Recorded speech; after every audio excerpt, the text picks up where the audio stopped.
Skirting was finally scheduled. The punch list crew was set to arrive. The Carport team showed up and worked for 3 straight days. And then everything changed. Let's start with the punch list. There were 39 items total. We put every little thing on there. This week, the crew came out and fixed most of them, 33 to be exact. That's real progress. It feels good to see the list finally shrinking. But a few things we really cared about didn't get done. The closet rods, they're still too low. Perfect for toddlers. The sliding screen door doesn't have a lock, but at least we don't have to put one of our hiking poles in the sliding glass door track anymore. Certainly not their intended use. And the rough wood on the screened porch trim, we're calling that rustic charm. The kitchen drawers, still stiff. The crew did what they could. We'll see if they loosen up with use. Also, our paperwork says we should have a porch light, but we don't. So the builder is looking into that. Did we get everything we asked for? No, but we really weren't expecting to. We put every tiny detail on the list, and they addressed 84% of them. Overall, the guys did a great job. They were meticulous in going through the list and making sure they addressed everything they could, and we're happy with the results. The week started strong on the Carport front. Monday through Wednesday, the crew was here. They made real progress. We thought they might even finish this week. But then, no one came Thursday or Friday. No update. Just an empty driveway and a half-finished structure. By now, we've learned this is typical. Crews juggle multiple jobs, and communication isn't always part of the package.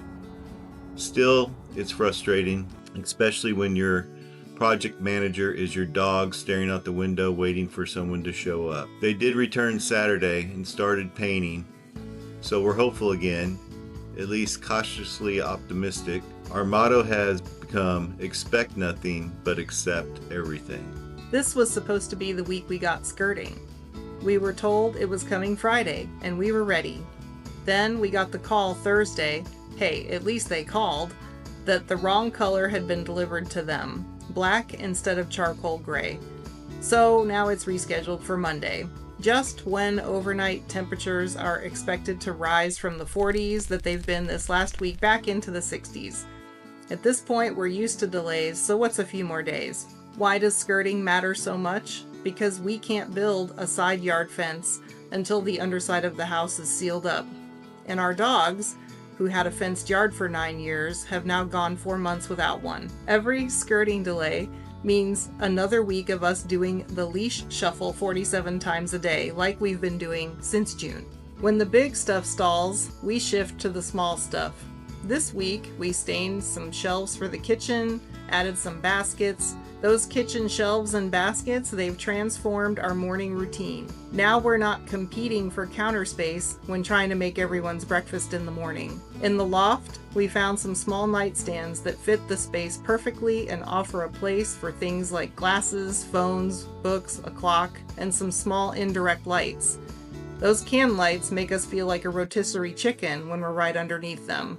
And we tackled that one corner in the living room that had become the project supplies drop zone. You know the one, every house has one, but in a tiny house you can't ignore it for long. Now it's functional again, and surprisingly that small change makes the whole place feel bigger. Nothing glamorous, nothing Instagram worthy, well, maybe that kitchen shelf project, but every little improvement helps and makes the days flow easier. Oh, and a few other things worth mentioning. The drainage issue around the house was addressed, and the gravel walkway was laid this week too. 2 more items off the checklist. After those heavy rains last week, we noticed water ponding in places it shouldn't. Not ideal when your entire home sits a few feet off the ground. The solution involved adding some strategic grading. Now it's being monitored for effectiveness, which is a fancy way of saying we're watching where puddles form when it rains. It's not the most exciting update, but when you're living in 399 square feet, proper drainage is surprisingly important. So, was this a good week or a bad one? It depends on how you define progress. We didn't get everything we hoped for. 5 punch list items won't be resolved, and 1 is still open. Skirting didn't happen, and the carport build is slowed down. But we did move forward. A lot got done. We adapted, we kept showing up. That counts. This is what tiny house life really looks like. It's not always dramatic or fast or tied up neatly at the end of the day. Sometimes it's just real, with a huge side of construction dust. As we wrap up this mixed bag of a week, here are a few glimmers of hope on the horizon. The skirting team is scheduled for tomorrow. We're cautiously optimistic. Emphasis on cautiously. The dogs have been waiting 120 days for their fence, but who's counting? We are. We definitely are. We've also got a meeting with the construction company about pet fencing coming up. One step closer to freedom for our 4-legged family members who keep giving us those "remember when we had a yard" looks. And the carport crew returned over the weekend, making progress again. We might actually have a finished structure soon. Maybe. Possibly. We've stopped making predictions at this point. This whole experience has taught us that tiny house living isn't just about adapting to a smaller space. It's about adapting your expectations. Sometimes progress is measured in completed punch list items. Sometimes it's measured in organized baskets. And sometimes it's measured in patience.